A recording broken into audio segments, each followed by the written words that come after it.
Okay, I went ahead and sewed my sashing onto the single pieces that I had left, rather than trying to sew the sashing on this and then put the other blocks onto them. So now I just have to sew the sashing and the blocks together onto this.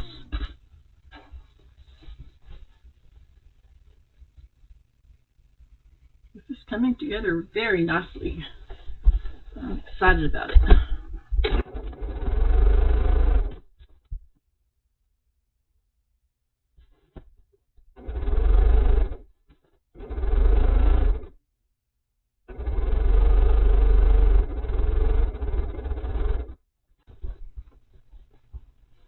Okay, last one.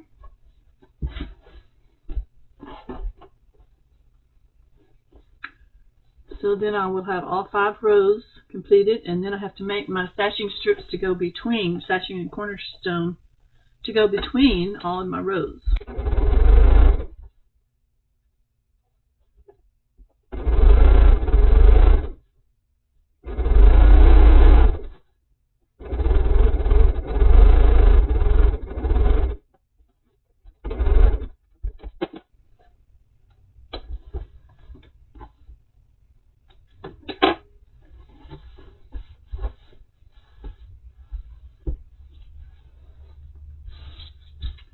So pretty.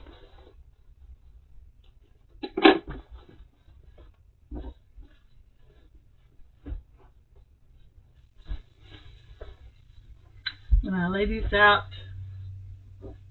for my rows, I want to make sure that I have alternating blocks vertically as well as horizontally.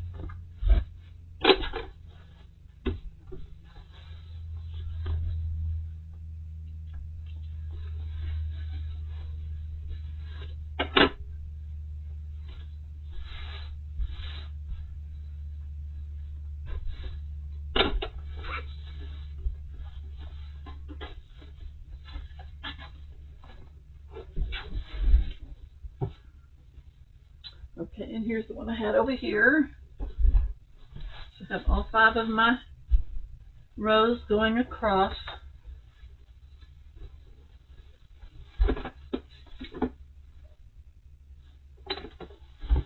So now I have to build my cross sashings. And since I have 5 rows going vertically up and down, I'm going to need 4 rows of sashing / cornerstones. Let me lay this aside. And so now that's where these come in. So let me see.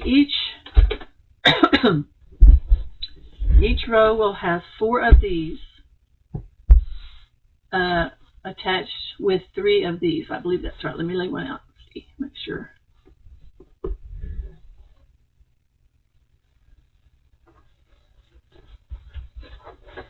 Let me lay one of these out and just check it all out here. So each one of these will have a cornerstone.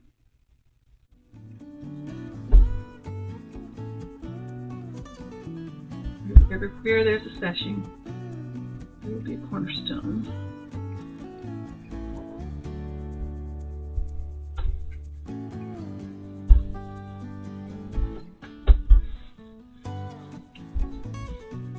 And then the sashing.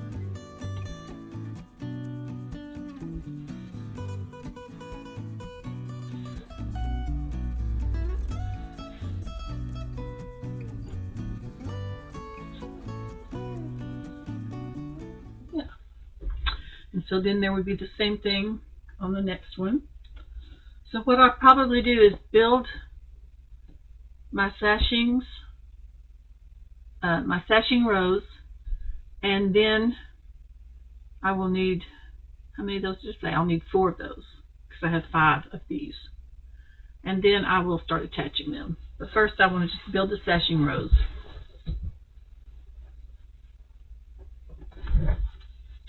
And that should be fairly simple to do.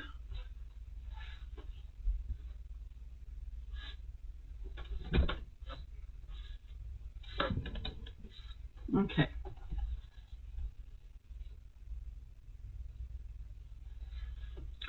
So it's going to start with a sashing, and it'll have 3 cornerstones in between, and it will end with a sashing.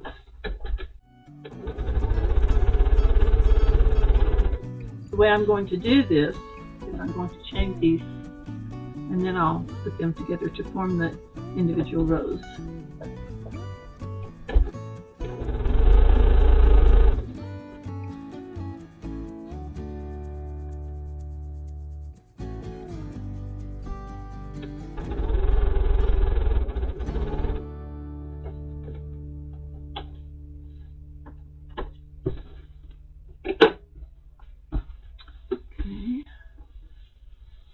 I'm just going to finger press these for right now.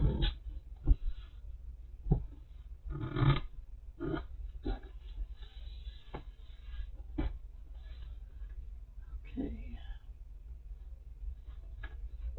And this one goes here.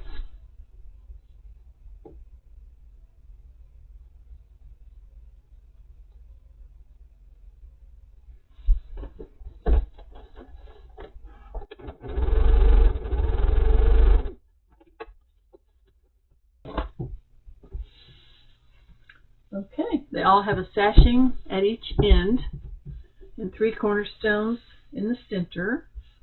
That's because I have 3 sashings going vertically. Alright, I'm going to just stack these up. I'm not going to iron them yet. I'll wait till I get kind of put together. And I'm ready to stitch my first one on.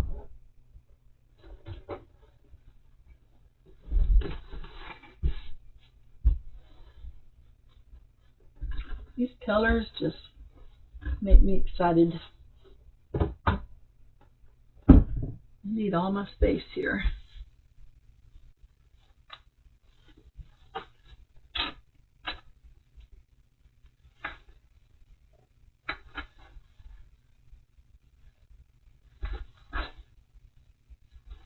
This takes a little bit of time, but I think it's worth it to make sure everything's all lined up and even, as much as can possibly be.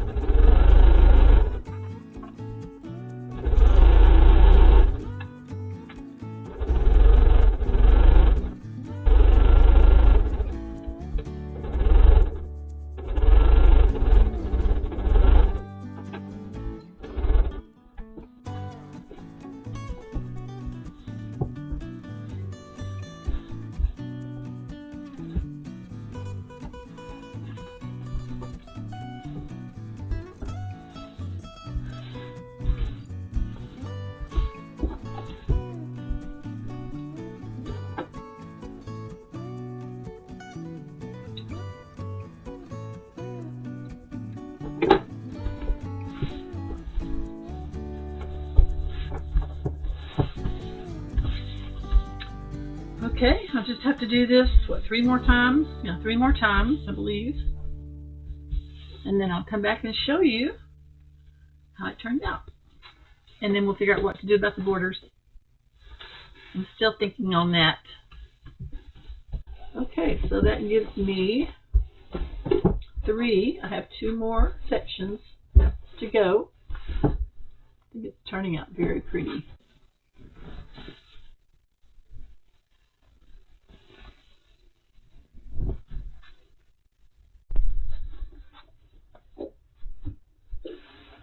So I have 31 inches, which means that I could do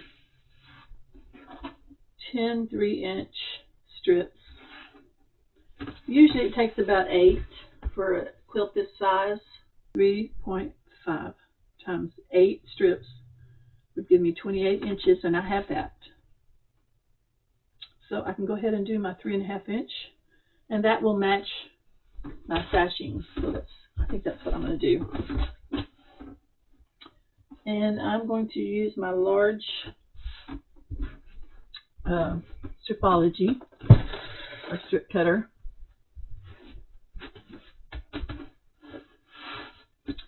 then I still have, if I needed it, still have these if I needed to piece it, but I don't think I will. Okay, so I'm just laying my 0 line and then my black line, matching it up to the edge, the folded edge. Always use the folded edge to get straight cuts. Okay.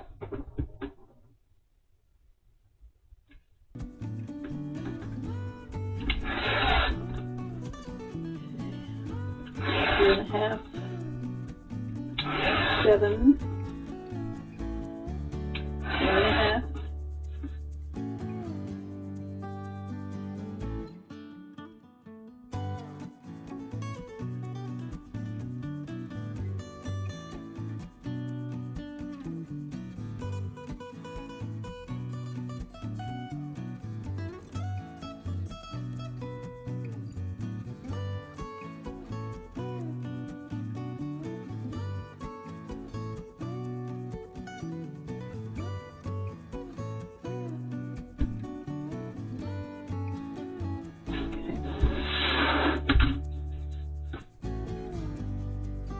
And that's a 3-inch one left over.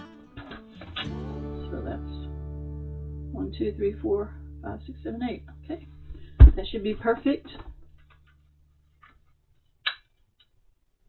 And what I'm going to do is I'm going to just cut these selvages off, and then on my borders I don't ever slant my seams. I always just make straight seams for my borders. So that's what I'm going to do after I get these cut off. So switch this out.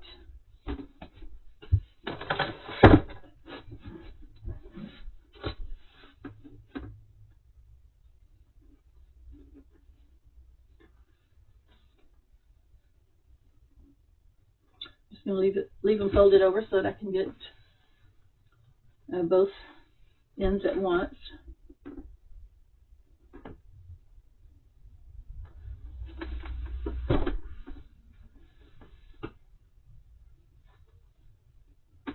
Let me see, I don't know if I can get 4. Nope. So now I'll start stacking them.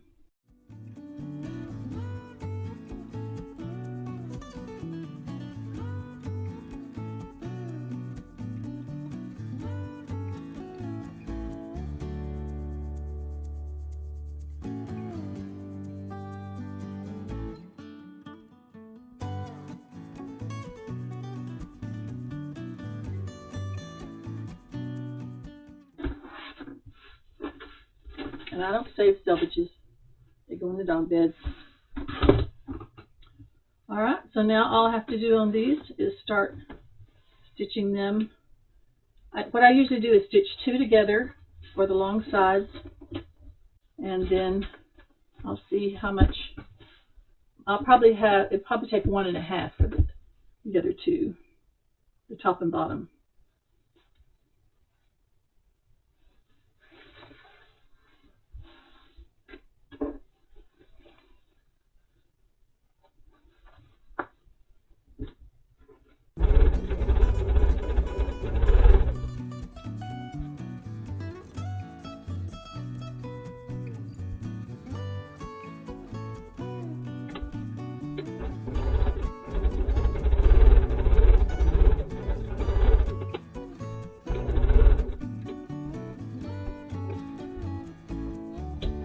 And let me plug my iron in because I want to go ahead and press these seams open.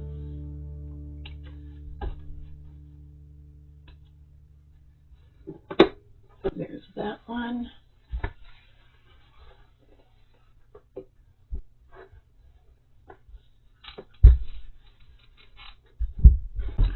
Alright, I'm all clipped on there. So like I said, I'm going to lay the border on the top, even though I have seams over here. I have all my seams clipped, and I'll just kind of watch as I'm going along to make sure that I don't switch them around the wrong way. I'm going to back stitch.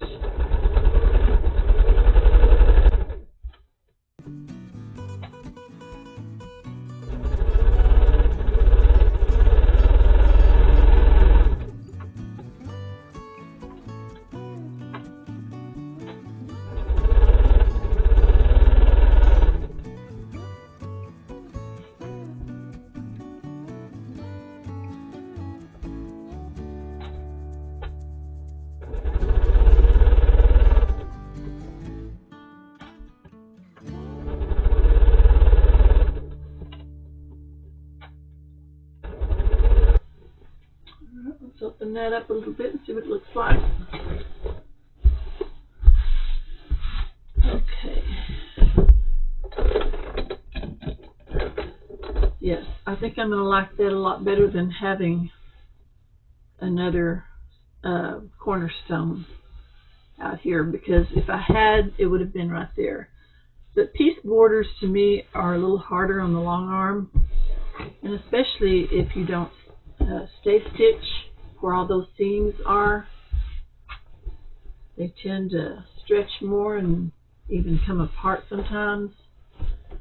So if you do send your quilt tops off to a long armer, and I don't long arm as a business, I just do it for me and my friends, but and only every once in a while for a friend. But